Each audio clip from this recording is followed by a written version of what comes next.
Hello everyone and welcome back to another video here. I got a special one. This was a video that I probably should have made a while ago, but hey, better late than never. This is going to be a deck tech on a very special deck. It is my first Spiritforged Pre-Rift event that I was able to play at the TFT Open in Paris. So huge shout outs to Riot for inviting me to that. I got to play in the actual Spiritforged Pre-Rift event, so we got the kit, which looks like this. We got one of the kits, which has 5 actual Spiritforged packs and 1 seeded pack, which I'll talk about a little bit here with a legend.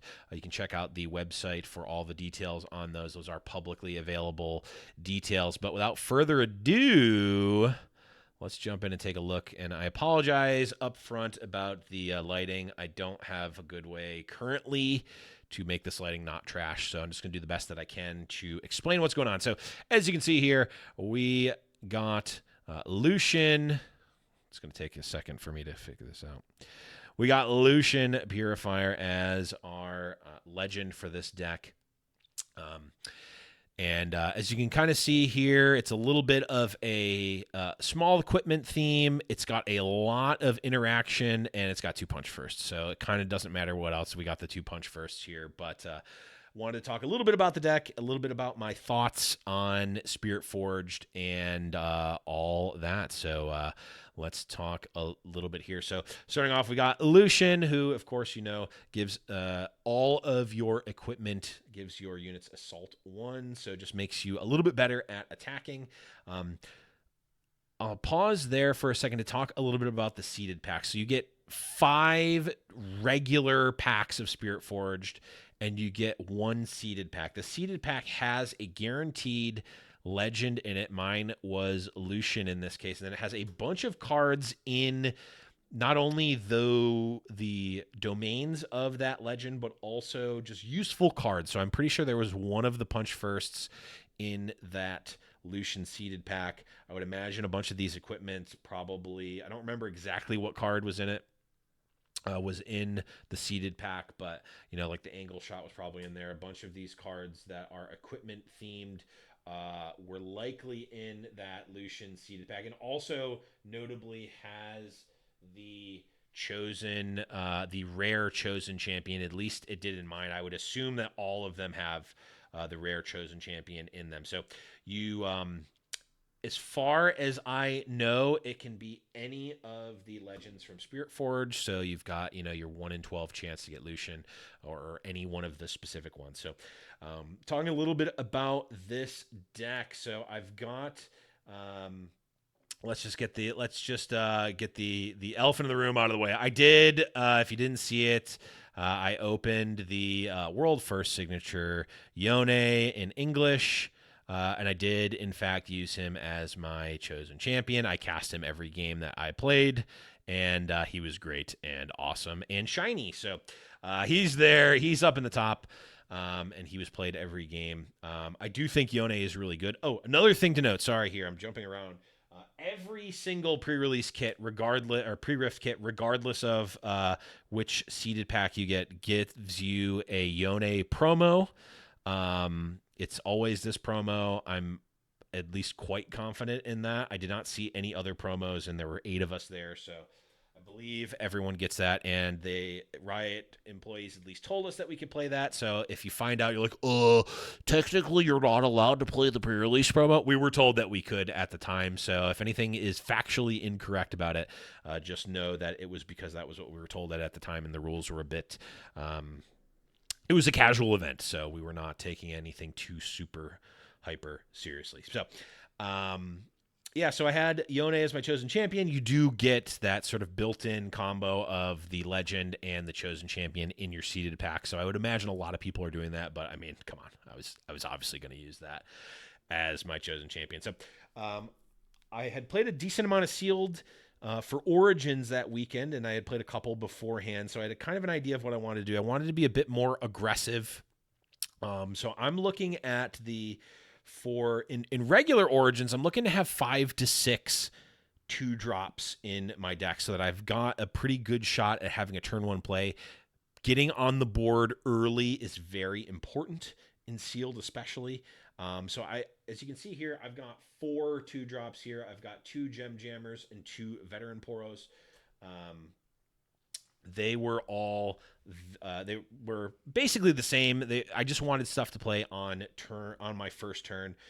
The reason that I'm only playing 4 instead of more is because I've also got the equipment, which can sort of serve as a turn 1 play. If you don't have a turn 1 unit, you've got some equipment as well. So in terms of things that I can do on turn 1, I've got 4, 5, 6, 7 plays, and if I get more, if I'm going second, I can have a 2-drop and a 1-drop equipment, which is really powerful. So those are all things that are possible. And I wanted to make sure that I got on the board early, especially since Lucian is so aggressive. So as you can see, I've got a bunch of 3s as well. As we talked about, we have the Lucian Merciless, which allows me to sort of Voltron up. It's a good unit to Voltron up. I'm trying to get the glare to not be awful, but it's just going to be what it is. You can equip, go in, conquer, readies, and then move back, which is really, really good with Eye of the Herald, which every time I move, I play a 1 might recruit token here. So Lucian with the Eye of the Herald is a really strong combo. It's one that you can't play in the normal deck, obviously, because Lucian does not give you access to yellow, but in sealed, boy, oh boy, can you play it. And it was really strong to be able to do that. I mean, honestly, if I was really trying to win, like if it was like a regional qualifier that was sealed, I probably would play the Lucian as my chosen champion and not Yone. But I mean, again, I opened the Signature Yone. I'm obviously playing it in my chosen champion zone. So outside of him, we've got Fiora, who is a little bit awkward to use because it's not when she attacks alone, it's when she attacks or defends one-on-one, which is a very important distinction because if your opponent has 2 units and you only have 1, she does not double her might bonus. So she was okay. I probably I wouldn't necessarily go out of my way to play her.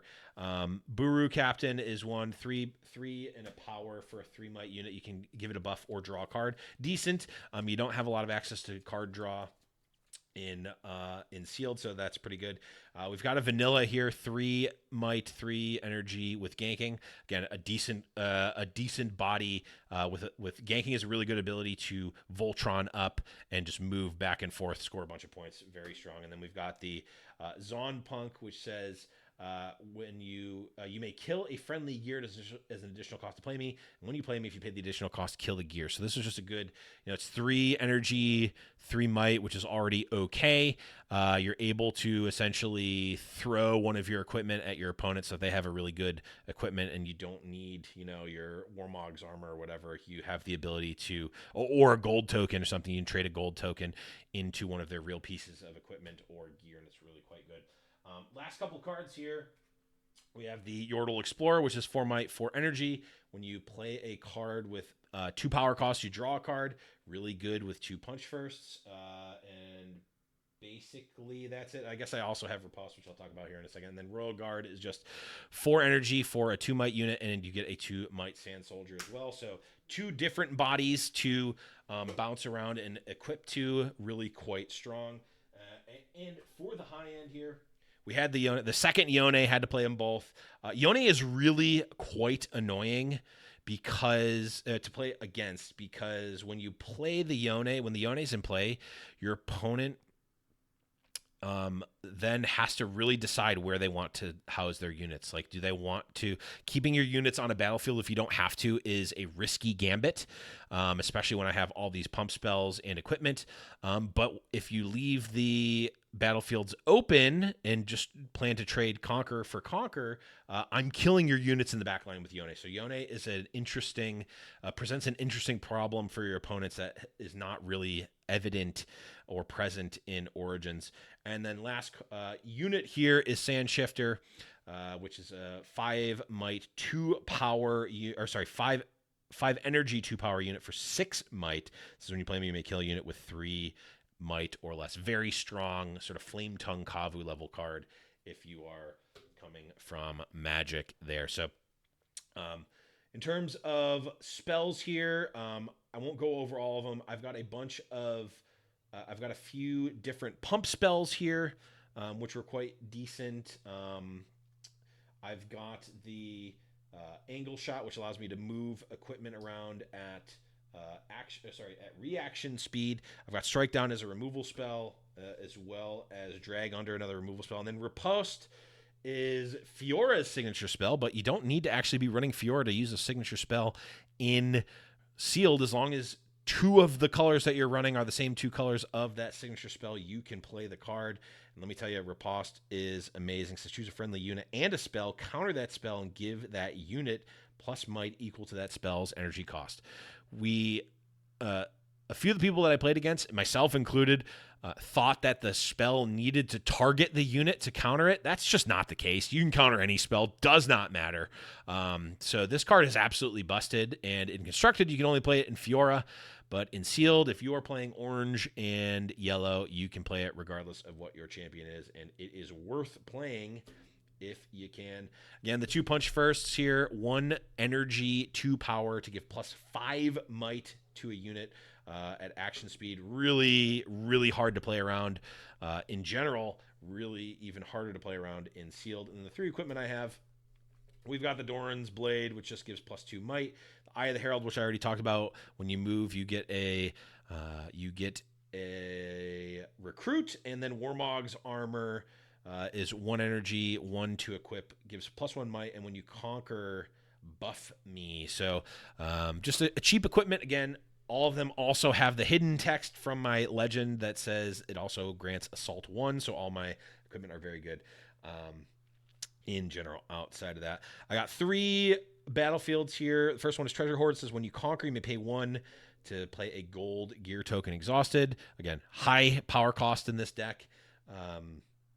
The Zon Punk as well, also able to get value from there. Orin's Forge, I believe, was the card that came in my seeded pack. You do get a battlefield as well. It says when you control this battlefield, the first friendly non-token gear played each turn costs 1 less. It's not when you conquer, when you hold. It's just while you control it. So it's sort of a passive ability as long as you control the forge, which makes your gear cost less. Which honestly, looking at my deck now, I did not have as many gear as I thought I did originally, but still very strong card. And then the Sunken Temple says when you conquer here with 1 or more mighty units, may pay 1 to draw 1. So again, my units are generally going to be mighty with assault from my equipment. So able to draw some extra cards, keep the cards flowing there. One last thing I wanted to talk about with this deck was the fact that I'm playing red, orange, and yellow, but you can see I have no red runes. I've got no Angie runes in the deck. That was an active choice that I made. I had a few cards that were actually quite strong in Angie, in Fury, that had power costs that I decided to cut in order to have my rune base be cleaner here. In general, in Magic the Gathering, you don't want to play straight 3 colors. You would likely, in a lot of cases, want to play just 2 colors or 2 colors and a splash of another color. Now, there's not really good ways to what would be called mana fix in Riftbound, so you kind of just have to run a 4-4-4 split generally in order to sort of cover your bases if you're playing relatively equal amounts of each rune. However, I've found that consistency with your runes is much more powerful than having a few cards here or there that are, a little bit stronger. So I cut all of the red power costs, I cut the red equipment, and ended up with this very sleekly designed and to the point aggressive Lucian deck for my pre-rift event for Spiritforged. So let me know in the comment section below what you think of the deck. Let me know what you think about Spiritforged in general. If you've got questions about Sealed or about Spiritforged or any of that, let me know in the comment section below, and we will see you on the next one.